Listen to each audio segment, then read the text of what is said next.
Hi everyone, welcome back to the landscape photography series where I'll be teaching you guys everything I learned about landscape photography for free on YouTube. Lesson 2 is about composition, and I think there are 3 landscape compositions that you can use right now to improve your photography. Number 1, S-curve. Number 2, rule of thirds with separation. And number 3, the golden spiral. We're going to be covering some examples and I'll be explaining why I think these rules are important. But please remember that photography is a very subjective topic and these rules can be broken anytime.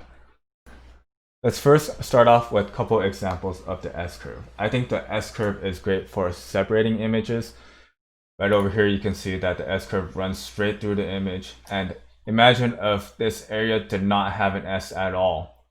This whole area would be covered with trees and it would be really busy on the viewer's eyes. The viewer would not know where to see, where to start to look at the image, and this S-curve gives the viewer a general idea of where to first look at. Right? So the first thing I see about this image is the darkness of the S. Right? You can see the outline of the S. The viewer eventually works the way out onto these trees. Right? The S-curve provides a foundation for the viewer to look out onto the trees and into the sky. So the S-curve is a great way of separating, very busy parts of the image. You can see it in this example as well. There's so many rock layers here. You can see in this midground here, you don't even know what's going on, but the S-curve gives a good starting point, right? You can see this is clearly the starting point right over here. And then you can make your way down in the curve and curve into the more busy parts of the image, which eventually lead up to the point. So my idea here was trying to, because I knew this image was a busy image, I wanted the viewer to start with a lesser busy area, which was the gravel over here, and then make their way over to this area where the rocks are. Because imagine if the image was cropped just like this. Right, just without the S-curve. It looked really busy. You don't know where to look at exactly. Well, you can look at this area, but there's no foreground essentially. But providing this S-curve foreground helps the viewer look into the midground and eventually the background. All right, the third one I want to take a look at is this road shot. And I think the road, the S-curve, separates the foreground from the background a lot better than a lot of the previous images that we looked at. So we can see that the road is in the foreground, right? The trees are all around the same size. But as you make your way down the road, the trees get smaller and smaller, and eventually there's a drop-off point where you just see a bunch of small trees, right? It's very vast. You can't even see the size of the tree, and that's great because the viewers just start at the beginning of the road. These trees are huge and then they become smaller and just tiny here. And you can see that it's kind of like dropping off. It's kind of like driving down the road and then you suddenly see this vast landscape. That's my idea of what the S-curve should be doing. All right, let's go ahead and move on to the rule of thirds with separation. You probably are familiar with the rule of thirds, but I like to add in something called what I call separation into the image. And what I mean by that is the 3 different parts of the image are very separate from themselves. As you can see in this image, you can see a clear foreground that is separate from the midground and the background. So right over here, these rocks are the foreground, these middle rocks are the midground along with the log, and the background is this waterfall. In real life, the waterfall is huge, but these rocks are very tiny, but in the photo, it looks the opposite. These rocks look massive and the waterfall looks tiny, and this is because of scale and separation.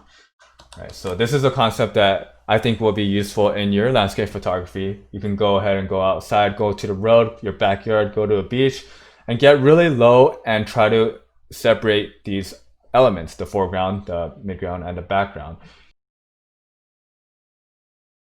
You can have a huge foreground, but the background is very tiny, and it's just this really epic effect. So this is something that I would really recommend to go ahead and try.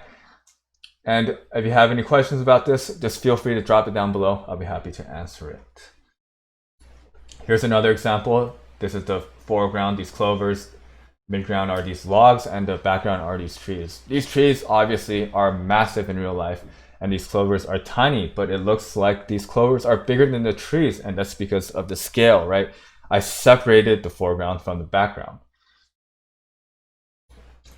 All right, the third one are these rocks, and even though there is not much background here, it's just the sky, we can see that these rocks get smaller and smaller as we make our way down the image.